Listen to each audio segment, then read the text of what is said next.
తెలంగాణ రాష్ట్రానికి ముఖ్యమంత్రి మీ వల్ల వీసమెత్తు లాభం పొందిన ఒక మనిషి కానీ ఒక వర్గం కానీ చూపెడతావా? ఒకటి మాత్రం ఒప్పుకోవాలి, రేవంత్ రెడ్డి గారి వల్ల బాగా లాభపడింది ఎవరయ్యా అంటే చిల్లర గాసిప్ వెబ్సైట్లు, యూట్యూబ్ ఛానళ్ళు, వాటికి పెట్టే దిక్కుమాలిన తంబునేళ్లు నడుపుకునే కొంతమందికి మాత్రం రేవంత్ రెడ్డి వల్ల కడుపు నిండా మరి బ్రహ్మాండంగా ఆదాయం వస్తున్నమాట మాత్రం వాస్తవం. థర్డ్ రేట్ యూట్యూబ్ ఛానళ్ళకి, మీడియా ముసుగులో దరిద్రాన్ని వండే దగుల్బాజీలకు ఆదాయం పెరగొచ్చు, కానీ రాష్ట్ర ప్రజలకు మాత్రం దమ్మిడి ఆదాయం కూడా దమ్మిడి లాభం కూడా నీ వల్ల లేదు అనేది వాస్తవం. రోత వార్తలు, రోత డైలాగులతో ఇవాళ ఇష్టం వచ్చినట్టు మాట్లాడి చిట్ చాట్ల పేరిట నువ్వు చీటింగ్ ఏదైతే చేస్తున్నావో ఈ రాష్ట్ర ప్రజల్ని జనం చీకొట్టే పరిస్థితి తెచ్చుకుంటా ఉన్నావు. టన్నుల కొద్ది కేసులు పెట్టాడు 20 నెలల్లో, టన్నుల కొద్ది కేసులు. గుండు పిన్నంత ఆధారం అన్న దొరికిందా? ఉంటే కదా దొరికేదానికి, తప్పు చేస్తే కదా భయపడేదానికి. అందుకే నేను అనేది, చేతిలో పవర్ ఉంది నీకు, నువ్వే హోంమంత్రి, నువ్వే ముఖ్యమంత్రి, నీ కిందే మొత్తం వేల మంది పోలీసులు ఉన్నారు, మంది మార్బలం వ్యవస్థ అంతా నీకే ఉంది. ఏం తప్పు చూపెట్టినావు? 20 నెలల్లో ఏం పీకినావు? ఎంతసేపు లీకులు. అప్పట్లో ఏదో సినిమాలో ఆయన గ్రీకు వీరుడు అనేవాళ్ళు, ఈయన లీకు వీరుడు. లీకులు తప్ప, చిట్ చాట్లు తప్ప నువ్వు పీకింది ఏంది, నువ్వు చేసింది ఏంది రాష్ట్ర ప్రజలకు కానీ రాష్ట్రంలోని ఏ వర్గానికి నువ్వు చేసింది ఏంది నేను అడుగుతా ఉన్నా.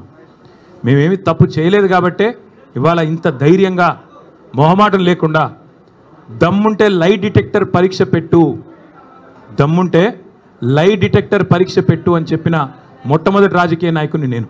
నీకుందా దమ్ము? ఓటుకు నోటు కేసులో నేను డబ్బులు తీసుకోలేదు లేదా ఇవ్వలేదు అని చెప్పే దమ్ము నీకుందా? లై డిటెక్టర్ పరీక్షలో మగాడివైతే, పిరికి సన్నాసివి కాకపోతే వస్తావా? ఉద్రం కూర్చుందాం, రాష్ట్ర ప్రజల ముందు లైవ్ కెమెరాల ముందు కూర్చుందాం, ఎవరేందో ప్రజలను తెలవమందాం. ఇద్దరి మీద ఉంది కదా ఏసీబీ కేసు, నీ మీదో కేసు ఉంది, నా మీదో కేసు ఉంది. నువ్వు మరి రా, ముందుకు రా అని కూడా సవాల్ చేసిన రాలా. పెడితే పెట్టాడు కేసులు, ఏదో ఫార్ములా ఈ అని, కమిషన్ అని, ఇదని అదని పెట్టాడు. దొంగ కేసు పెట్టినా అది కూడా పెట్టడం సరిగా రాదు ఈయనకి. అదే సినిమాలో చెప్తారు, బ్రహ్మానందం గారు దొంగ పాత్ర వేస్తాడు, వేసిన తర్వాత అందులో ఆయన చెప్తాడు, ఆ హీరో గారు, వీడు దొంగ కానీ దొరికిపోవడం వీడి స్పెషాలిటీ అంటాడు. అట్లాగే రేవంత్ రెడ్డి స్పెషాలిటీ ఏంటంటే దొరికిపోవడం, పనికి మళ్ళీ డైలాగులు కొట్టడం, మళ్ళీ వెంటనే దొరికిపోవడం. అందుకే నేను అనేది, మీకు రేవంత్ రెడ్డి గారికి నేను చెప్తా ఉన్నా, నువ్వు సీసీ కెమెరాల్లో దొరికిపోయిన చిల్లర దొంగవి. నీ బుద్ధి ముఖ్యమంత్రి అయినాక కూడా మారలా. చిట్ చాట్ల పేరిట్లో చీకటి భాగవతం ఎందుకు, చీకటి బతుకులు ఎందుకు? నేను అడుగుతా ఉన్నా, స్ట్రైట్గా మాట్లాడుకుందాం రా. నువ్వే డైలాగ్ కొడుతీవి కదా, కేసీఆర్ వస్తాడా, కేటీఆర్ వస్తాడా, రండి అన్నావు, నేను వచ్చిన. నువ్వు పారిపోయిన పిరికి సన్నాసివి. నీ సవాల్ స్వీకరించి నేను వస్తే మాట మీది నుండి తప్పుకుని పారిపోయిన పిరికి సన్నాసివి ఇవాళ చీకటి భాగవతాలు, చీకటి డైలాగులు, మీడియా మిత్రులతో చిట్ చాట్ల పేరిట డ్రామాలు ఎందుకు? ఇప్పుడు కూడా మళ్ళీ అడుగుతున్నా, ఎక్కడ పెడతావో పెట్టు చర్చ, వస్తాను. నువ్వు ఎక్కడంటే అక్కడ పెట్టు. అసెంబ్లీ అంటాడు, అసెంబ్లీలో మైక్ కట్ చేయకుండా చూద్దాం. నువ్వే చెప్పుకున్నావు కదా ఒక పత్రికకు పోయి, ఆ చెంప ఈ చెంప వాయిస్తున్నారు అసెంబ్లీలో అని. భయం నీకు, ఎందుకంటే నీకు రచ్చ చేయడం తెలుసు తప్ప చర్చ చేయడం తెలీదు. రచ్చ చేయమంటే, ఇష్టం వచ్చిన బూతులు మాట్లాడమంటే, గుడ్లు బీకి గోటీలాడతా, పేగులు తీసి మెడలో వేసుకుంటా అనే పనికిమాలిన డైలాగులు కొట్టమంటే, పాత చింతకాయ పచ్చడి లాంటి డైలాగులు అవి వస్తాయి. ఎక్కడికి రమ్మంటావు చెప్పు? జూబ్లీహిల్స్ ప్యాలెస్కి రమ్మంటావా? నీ కొడంగల్ కోటలోకి రమ్మంటావా? నేను నీలాగా పారిపోయే పిరికి పందని కాదు. నువ్వు ఏ చర్చకు, ఏ విషయంలో ఎప్పుడన్నా సరే రెడీగా ఉన్నావు. ఎందుకంటే మేము పోరాటాల పార్టీగా, పోరాటాల నుంచి వచ్చిన వాళ్ళం తప్ప నీలాగా బ్యాగులు మోసి సద్దులు మోసి వచ్చిన వాళ్ళం కాదు. మరొకసారి చెప్తున్నా, ఇదివరకు చెప్పా, మళ్ళొకసారి చెప్తున్నా. ఇదివరకు ఒక ఆయన ఇట్లాగే బీజేపీ ఆయన పనికిమాలిన మాటలు మాట్లాడితే, ఈ టెస్ట్ పెట్టుకుంటావు, ఆ టెస్ట్ పెట్టుకుంటావు అంటే, ఏం టెస్ట్ పెడతావో పెట్టుకోరా, బొచ్చిమంటే బొచ్చిస్తా, ఏదిమంటే అది ఇస్తా అని చెప్పాను. నువ్వు ఏ టెస్ట్ పెట్టినా దానికి నేను రెడీ. మరి నేను అడుగుతా ఉన్నా రేవంత్ రెడ్డిని, ఆయన కుటుంబ సభ్యులకు కూడా అడుగుతా ఉన్నా, నేను ఆయన కుటుంబ సభ్యులకి విజ్ఞప్తి చేస్తూ ఉన్నా, రేవంత్ రెడ్డి గారి కుటుంబ సభ్యులకి, కాన్వాయ్లో తిరగడం, సెటిల్మెంట్లు చేయడం, బెదిరించి చందాలు గుంజుకోవడం ఇది ఒకటే కాదు. ముఖ్యమంత్రి గారి కుటుంబం మీరు, మీవాడు ఒక మానసిక రుగ్మతతో బాధపడతా ఉన్నాడు.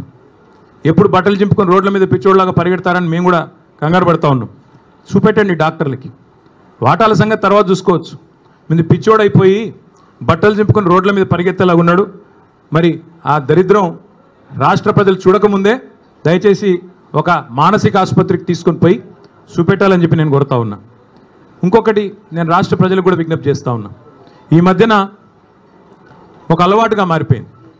ఏ ఆధారము లేకపోయినా, ఏ అధికారిక ప్రెస్ మీట్ లేకపోయినా, అధికారిక స్టేట్మెంట్ లేకపోయినా ఇదిగో పులి అంటే అదిగో తోక, ఇదిగో ట్యాపింగ్, ఈ హీరోయిన్ ఆ హీరోయిన్, ఈయన డ్రగ్గులు వాడాడు ఆయన డ్రగ్గులు వాడాడు, ఒక్కడంటే ఒక్కడు ఈ రాష్ట్ర ప్రభుత్వంలో కానీ ఈ రాష్ట్ర అధికార యంత్రాంగంలో కానీ అధికారికంగా ఏమైనా చెప్పారా? ఏంది గాసిప్సు, ఏంది నాన్సెన్సు? ఎవరన్నా మీకు వచ్చి ఫలానా వాడు తప్పు చేశాడని చెప్పారా ఇప్పటికీ? ఇది ట్యాపింగు, అది కుంభకోణం, ఇది లంబకోణం, అది డ్రగ్స్, ఇవేనా? ఇంకా 6 గ్యారెంటీలు మర్చిపోదామా? 420 దొంగ హామీలు మర్చిపోదామా? ఆడబిడ్డలకు ఇస్తానన్న 2500 మర్చిపోదామా? ముసలోళ్ళకి ఇస్తానన్న 4000 పెన్షన్లు మర్చిపోదామా? రైతులకు ఇస్తానన్న బోనస్ మర్చిపోదామా? ఇదిగో పులి అదిగో తోక అనే వదంతులు పట్టుకునే రోజు మనం అందులో ఒత్తుకుంటూ కూర్చుందామా ఫోన్లో? ఈ తమ్మునేలు ఆ తమ్మునేలు, వీడు ఇట్లా అంట వాడు అట్లా అంట, ఈయన ఇంకా మనకు కావాల్సింది?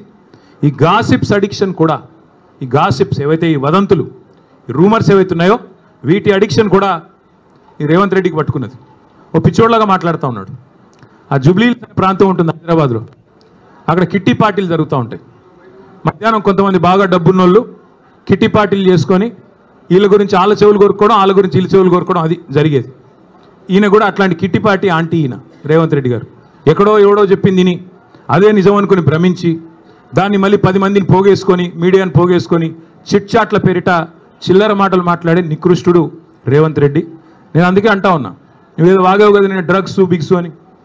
దమ్ముంటే మగాడివైతే బయటికి వచ్చి పత్రికల్లో మాట్లాడు, నువ్వే ముఖ్యమంత్రి నువ్వే హోంమంత్రి, ఏం ఆధారం ఉందో పెట్టు.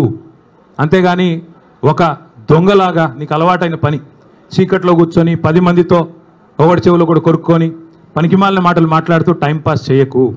ఇంకొక మాట కూడా అడుగుతా ఉన్నా నేను, ఈ శవాల మీద పేలాలు ఏరుకోవడం ఏందే నాకు అర్థం కాదు. ఎవరో చనిపోతే దుబాయ్లో దాన్ని నాకంట కట్టడం ఏంది? నీ బొందా ఏమైనా జ్ఞానం ఉందా నీకు? అసలు ఏం మాట్లాడుతున్నావు? రాష్ట్ర ముఖ్యమంత్రివా లేకపోతే శవాల మీద పేలాలు ఏరుకునే దౌర్భాగ్యుడివా? నేను అందుకే అంటా ఉన్నా, నీకు దమ్ముంటే ఆధారం బయట పెట్టు, దమ్ముంటే